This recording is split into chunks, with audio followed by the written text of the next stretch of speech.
आपके साथ मैं हूं आस्था और आपका स्वागत करती हूं हमारे इस खास शो आरोग्य में, जहां हम आपको रूबरू करवाते हैं हमारे एक्सपर्ट डॉक्टर से और जानते हैं उनसे फिट रहने के राज। आमतौर पर बच्चे हर घर में कुछ न कुछ ऐसी हरकतें करते हैं जिन्हें देखकर हम लोग हैरान हो जाते हैं और फिर कुछ टाइम बाद उन्हें उनकी नादानी मानकर भूल भी जाते हैं।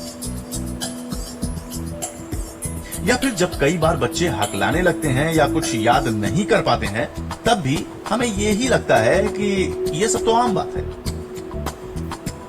पर यहाँ पर ध्यान देने वाली बात यह है कि हमें अपने बच्चों की इन हरकतों को नजरअंदाज बिल्कुल भी नहीं करना चाहिए।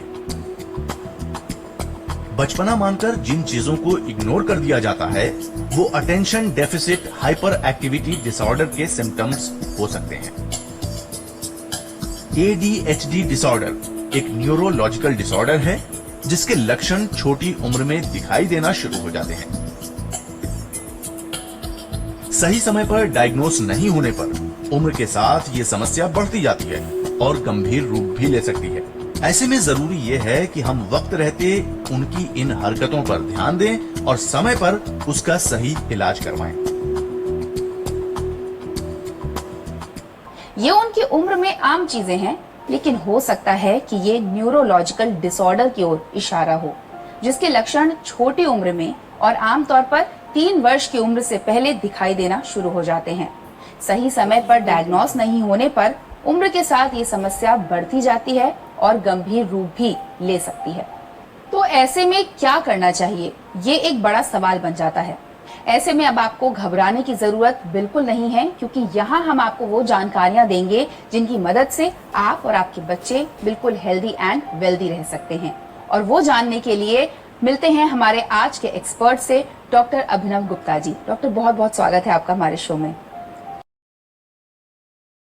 मैं डॉक्टर अभिनव गुप्ता, मैं न्यूरोसर्जन हूँ।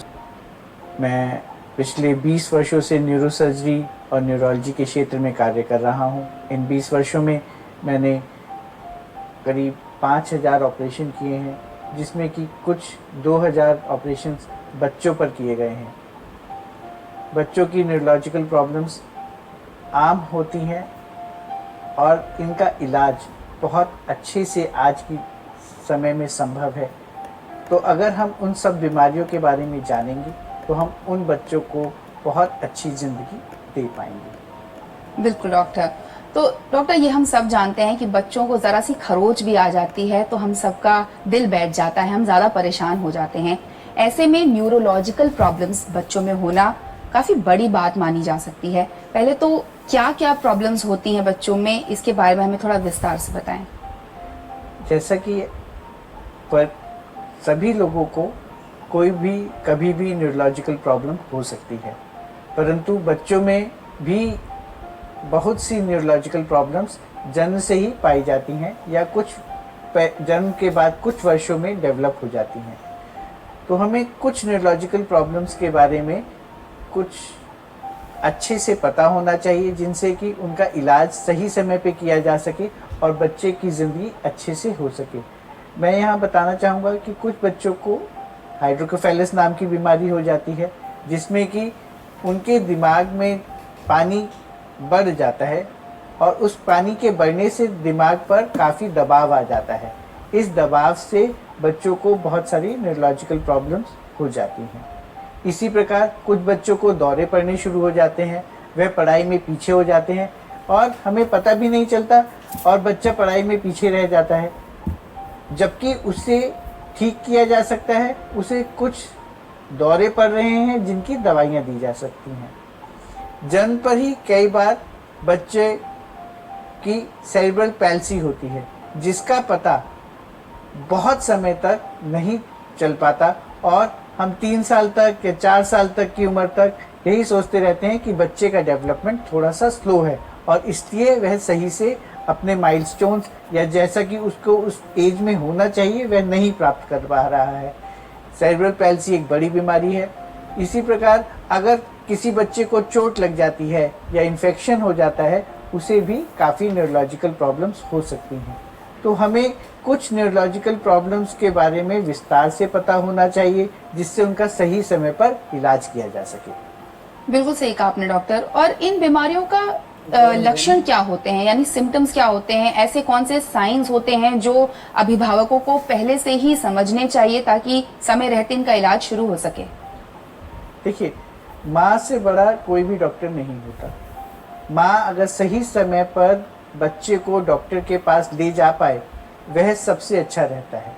तो माँ को जब पता चले कि उसका बच्चा सही से बढ़ नहीं रहा, जैसे कि हाइड्रोकेफेलस की स्थिति में बच्चे का सिर बड़ा होता जाता है और वह बहुत बड़ा सिर दिखता है।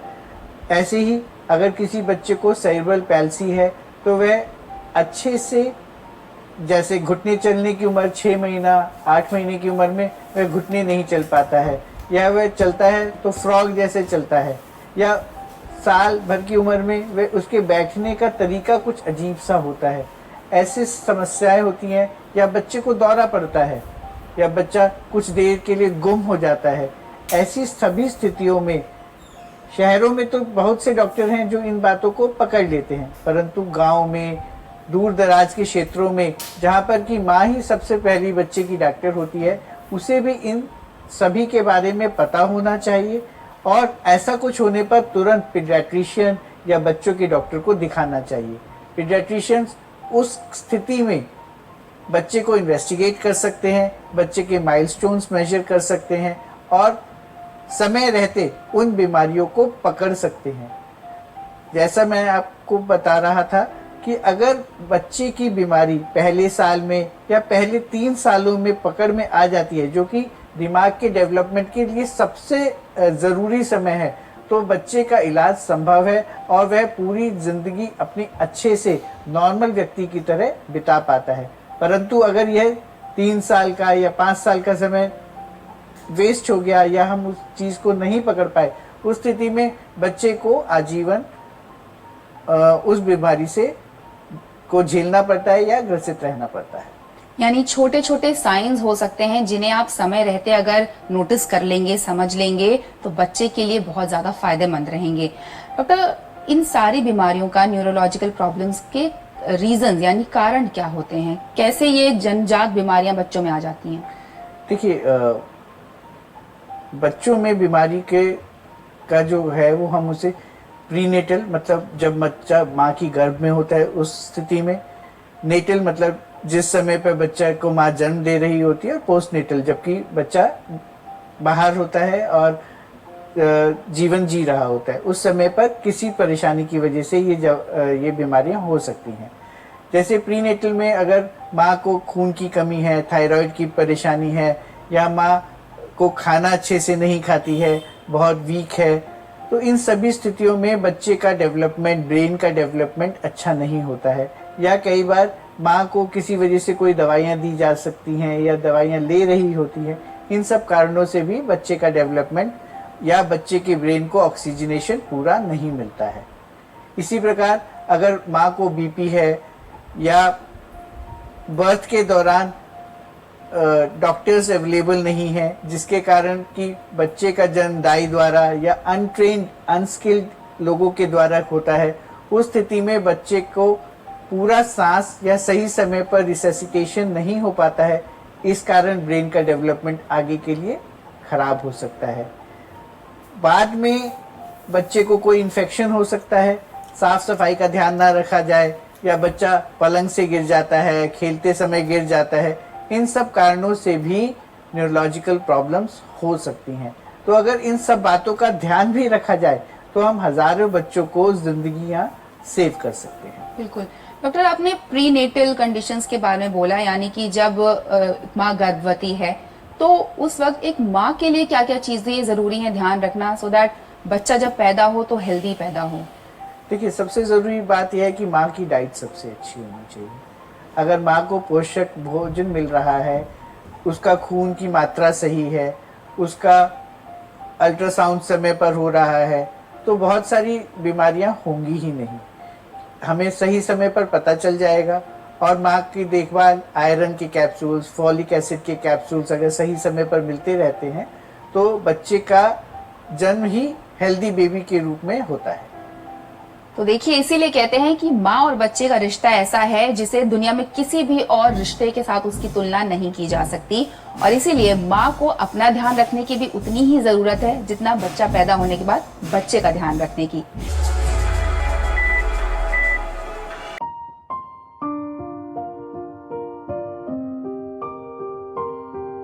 आज हम बात कर रहे हैं बच्चों में होने वाली न्यूरोलॉजिकल प्रॉब्लम्स पर और हमारे साथ हैं डॉक्टर अभिनव गुप्ता।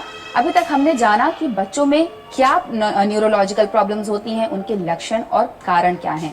डॉक्टर, अब मैं आपसे जानना चाहती हूँ, इन प्रॉब्लम्स को डायग्नोज कैसे किया जाता है? बच्चों में या बड़ों में कोई भी न्यूरोलॉजिकल प्रॉब्लम को डायग्नोज करने के लिए एक न्यूरोलॉजिस्ट ही सहायक होता है, परंतु न्यूरोलॉजिस्ट बहुत सारे नहीं हैं, तो इसलिए मैं चाहूँगा कि सबसे पहले तो ये डायग्नोसिस पीडियाट्रिशियंस करते हैं और वही लोग आगे न्यूरोलॉजिस्ट को भेजते हैं। तो सबसे पहले मदर को कुछ एबनॉर्मल लगे या अपने बच्चे में कुछ ऐसा लगे जो और बच्चों से उसे अलग लगे, उस स्थिति में मदर को जल्द से जल्द एक पीडियाट्रिशियन को कंसल्ट करना चाहिए। पीडियाट्रिशियंस बच्चे के माइलस्टोन्स को मेजर करके, बच्चों को देख करके और बच्चों के कुछ टेस्ट करने के बाद न्यूरोलॉजिस्ट पर इनको भेज सकते हैं। न्यूरोलॉजिस्ट का काम यह होता है कि बच्चे के सिम्टम्स को अच्छे से इवैल्यूएट करे, साइंस देखे। पहली स्टेज में ये करने के साथ कुछ टेस्ट जैसे MRI, CT स्कैन, EEG, साथ में कुछ ब्लड टेस्ट जिनके सहारे ये पता किया जा सकता है कि बच्चे को किस प्रकार का न्यूरोलॉजिकल डिसऑर्डर है। उस न्यूरोलॉजिकल डिसऑर्डर को डायग्नोज करने के बाद आगे इन डिसऑर्डर्स का इलाज किया जा सकता है। बिल्कुल, और मैं अगला सवाल आपसे यही जानना चाहती हूँ कि प्रॉब्लम है तो ट्रीटमेंट यानी इलाज भी है, किस तरह से किया जाता है इन प्रॉब्लम्स का ट्रीटमेंट? सबसे पहले डायग्नोसिस पे ही आगे का इलाज निर्भर करता है। अगर हमने किसी बच्चे को सेरेब्रल पैल्सी का डायग्नोसिस किया है तो ज़्यादातर हमें यह उसका कारण ढूंढना होता है कि किस कारणवश बच्चे को सेरेब्रल पैल्सी है और उसको कितना नुकसान हो चुका है। अगर यह सेरेब्रल पैल्सी की बीमारी 3 वर्ष से पहले पकड़ ली जाती है तो सेंसरी स्टिमुलेशन करके तो बच्चे के ब्रेन को विकसित करने की कोशिश की जाती है। और सेंसरी स्टिमुलेशंस आँख, नाक, कान, स्किन, इन सबको स्टिमुलेशंस दिए जाते हैं। तो लगातार अगर हम स्टिमुलेशंस देते हैं तो ब्रेन के वे हिस्से विकसित हो जाते हैं जो कि किसी कारणवश पीछे रह गए होते हैं। साथ में अगर सेरेब्रल पैल्सी है, बच्चा चल नहीं पाता है, तो उसको बोटॉक्स के इंजेक्शंस, फिजियोथेरेपी, ऑक्यूपेशनल थेरेपी, इस प्रकार की टीम अप्रोच के द्वारा थेरेपीज दी जाती हैं जिससे कि उसको चलने लायक, बात करने लायक, खाना खाने लायक ऐसी स्थिति में पहुंचाया जाता है। अगर किसी बच्चे को हाइड्रोकेफेलस नाम की बीमारी डायग्नोस होती है तो उस स्थिति में बच्चे के ऑपरेशंस किए जाते हैं। उन ऑपरेशंस के द्वारा हम बच्चे के पानी को रास्ता दे देते हैं जो कि अटक गया होता है, तो उन नए रास्ता प्रदान करने से ब्रेन का विकास नॉर्मल तरीके से होता है और वह बच्चा अच्छी जिंदगी व्यतीत कर पाता है। दौरों का इलाज तो आज की डेट में बहुत आसान है। कुछ दवाइयाँ लेनी होती हैं और घर पर ही मरीज के रिश्तेदार अपनी दवाइयाँ लेते लेते बच्चे को ठीक कर सकते हैं। चोट इत्यादि के केसेस में हमें मरीज को देखना पड़ता है कि उसको कितना नुकसान हुआ है, ब्रेन के कौन से हिस्से पर चोट लगी है और उसका उस हिसाब से इलाज किया जा सकता है। मैं तो यह कहना चाहूँगा कि अगर सही समय पर बच्चों का इलाज किया जाए और बच्चों को सही डॉक्टर की देखरेख में रखा जाए और सही टीम उसके ऊपर कार्य करे तो बच्चे नॉर्मल जिंदगी जिएंगे और उनको कोई भी न्यूरोलॉजिकल विकार से जिंदगी भर ग्रसित नहीं रहना पड़ेगा। बिल्कुल, तो देखिए, घबराने की जरूरत नहीं है, सिर्फ उन साइंस को समझने की जरूरत है और समय रहते डॉक्टर के पास जाने की जरूरत है। डॉक्टर साहब, अभी टाइम हो गया है एक कॉलर से जुड़ने का, तो उनसे सवाल ले लेते हैं। जी बताइए, आप कहाँ से बोल रहे हैं, आपका नाम क्या है और अपना सवाल पूछिए। हेलो मैम, मेरा नाम गीतांजलि है और मैं चंडीगढ़ से बात कर रही हूँ। मेरे बच्चे को बचपन में सेरेब्रल पैल्सी हुआ था, तो अभी भी उसे चलने में दिक्कत आती है। ऐसे में मुझे क्या करना चाहिए? जैसा कि मैं समझ पा रहा हूँ आपके बच्चे को सेरेब्रल पैल्सी है और जो उसका गेट है उसे सीजरिंग कहते हैं, जिसकी वजह से वह चल नहीं पा रहा है। तो सबसे पहले तो आप एक न्यूरोलॉजिस्ट या न्यूरोसर्जन से जल्द मिलिए। इस बीमारी का इलाज ऑपरेशन के द्वारा किया जा सकता है।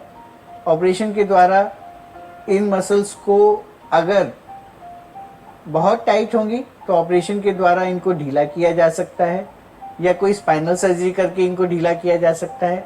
और अगर ये बहुत ज़्यादा टाइट नहीं है और ठीक ठाक हालत में है तो कुछ इंजेक्शन जैसे कि बोटॉक्स का इंजेक्शन लगाया जा सकता है। इस इंजेक्शन के लगाने से मसल्स थोड़ी ढीली हो जाएंगी और फिजियोथेरेपी, ऑक्यूपेशनल थेरेपी के द्वारा बच्चे को अच्छे से गेट ट्रेनिंग की जा सकेगी। ऐसा करने से बच्चा अच्छे से चल पाएगा और अपने आप को अपने दोस्तों के साथ मिलकर खेल पाएगा। तो उम्मीद करते हैं आपको अपने सवाल का जवाब मिल गया होगा।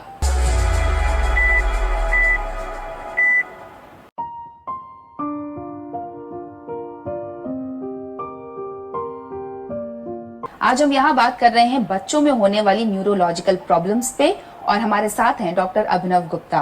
डॉक्टर, आपने हमें इन प्रॉब्लम्स का ट्रीटमेंट बताया है, लेकिन अब मैं जानना चाहती हूँ कि लेटेस्ट तरीकों को क्या अपनाया जा रहा है मेडिकल वर्ल्ड में बच्चों की न्यूरोलॉजिकल प्रॉब्लम्स को इनका इलाज करने के लिए। न्यूरोलॉजिकल प्रॉब्लम्स का रिसर्च लगातार चल रहा है। जैसा कि आप लोगों ने शायद पढ़ा भी होगा कि एलॉन मस्क ने कंप्यूटर और ब्रेन इंटरफेस न्यूरालिंक में बना लिया है। तो आने वाले समय में तो बच्चों के दिमाग में कुछ न्यूरॉन्स के अंदर वायर्स डाल दी जाएंगी, जिससे कि उनको कंप्यूटर के द्वारा सीधा फीड किया जा सकेगा और व्यक्ति नॉर्मल जिंदगी जी पाएगा। अगर उसके कुछ न्यूरॉन्स का लॉस भी हो गया है तो उसे कंप्यूटर की मदद से न्यूरल लिंक्स बना दिए जाएंगे और वह बच्चा नॉर्मल। परंतु यह पद्धति शायद आज से 5 साल दूर है या 10 साल दूर है। आज की स्थिति में ऐसा पॉसिबल है कि हम कुछ स्टेम सेल थेरेपी कर सकते हैं, जिसमें कि कुछ नर्व्स को जगाने के लिए ब्रेन्स में नए सेल्स डाले जा सकते हैं। यह भी एक्सपेरिमेंटल है और इसका भी कितना फ़ायदा होगा यह वक्त बताएगा। तीसरा इलाज है कि बच्चों की नर्व्स को न्यूरेक्टमीज कर सकते हैं, जिससे कि अगर सेरेब्रल पैल्सी है तो उसके अंदर बच्चों की जो मसल्स टाइट हो गई हैं उनकी को सप्लाई करने वाली नसों को कुछ को काटा जाएगा, जिससे कि वो मसल्स ढीली हो जाएंगी और बच्चा अच्छे से चल पाएगा। इसी प्रकार स्टिमुलेटर्स लगाए जा सकते हैं, जैसा कि डीबीएस में होता है, ऐसे ही स्टिमुलेटर्स बच्चों में भी लगाए जा सकते हैं। बैक्लोफिन पंप लगाए जा सकते हैं। मेरे हिसाब से तो आज की डेट में कोई भी न्यूरोलॉजिकल प्रॉब्लम का इलाज सर्जरी के द्वारा और प्रॉपर ट्रीटमेंट के द्वारा किया जा सकता है। बिल्कुल। और इसी के साथ डॉक्टर जुड़ लेते हैं अपने अगले कॉलर से। जी बताइए, आपका नाम क्या है, आपका सवाल क्या है, आप कहाँ से हैं? हेलो मैम, मेरा नाम अदिति है और मैं दिल्ली से हूँ। मेरा सवाल है कि मेरे बच्चे की उम्र 10 साल है और बचपन में ही उसे उसका बीपी सेंट हुआ था, पर दोबारा से उसे कुछ परेशानी होने लगी है। ऐसे में क्या करना चाहिए?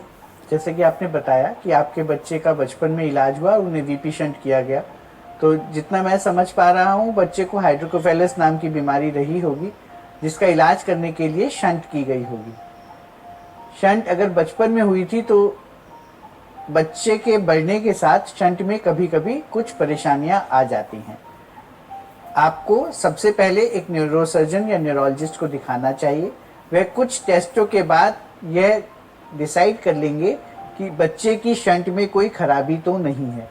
अगर शंट में कोई खराबी आती है तो बच्चे को दोबारा से ऑपरेशन की आवश्यकता होगी। इस केस में बच्चे को या तो दोबारा से शंट की जा सकती है, और अगर डॉक्टर सही समझेंगे तो नए ऑपरेशन, जिसे कि ईटीवी कहते हैं, उस ऑपरेशन के द्वारा, ईटीवी मतलब बच्चे के दिमाग के अंदर से शंट को निकाल दिया जाएगा और दिमाग में ही पानी का रास्ता नए तरीके से बना दिया जाएगा एंडोस्कोप के द्वारा। एंडोस्कोप के द्वारा रास्ता बनाने से एक तो जो फॉरेन मटेरियल है वीपी शंट का वो निकल जाएगा और एंडोस्कोप से ही बच्चे का इलाज हो जाएगा और उसे जिंदगी भर शायद आगे ऑपरेशंस की ज़रूरत नहीं पड़ेगी। उम्मीद करते हैं आपको अपने सवाल का जवाब मिल गया होगा। डॉक्टर, मैं इसी सवाल से आगे कुछ पूछना ये चाहती हूँ, जैसे इन्होंने बताया कि दोबारा अगर कोई प्रॉब्लम आ रही है या आपने कहा दोबारा सर्जरी की जरूरत पड़ेगी, तो क्या उस दोबारा सर्जरी में बच्चों को कोई कॉम्प्लिकेशंस आ सकते हैं या वो सर्जरी भी उतनी ही स्मूथ रहेगी? देखिए, किसी भी सर्जरी में कुछ प्रतिशत नुकसान होने की संभावना हमेशा होती है, लेकिन सर्जरी तभी की जाती है जब सर्जरी का फायदा नुकसान से ज़्यादा हो। तो हमें डॉक्टर पर विश्वास करना चाहिए और डॉक्टर के कहे अनुसार आगे बढ़ना चाहिए। बिल्कुल। तो आज हमने जाना कि कैसे हम अपने बच्चे को एकदम हेल्दी रख सकते हैं, कैसे उसे बीमारी होने से बचा सकते हैं। साथ ही डॉक्टर ने हमें ये भी बताया कि हम बच्चों को कैसे ठीक रख सकते हैं। फिलहाल अभी टाइम हो गया है हमारे स्पेशल पैकेज का और डॉक्टर साहब को बहुत बहुत शुक्रिया कहने का। डॉक्टर, बहुत बहुत धन्यवाद, आप वक्त निकाल कर यहाँ आए और हमारे व्यूअर्स से इतनी इंपॉर्टेंट जानकारी साझा की।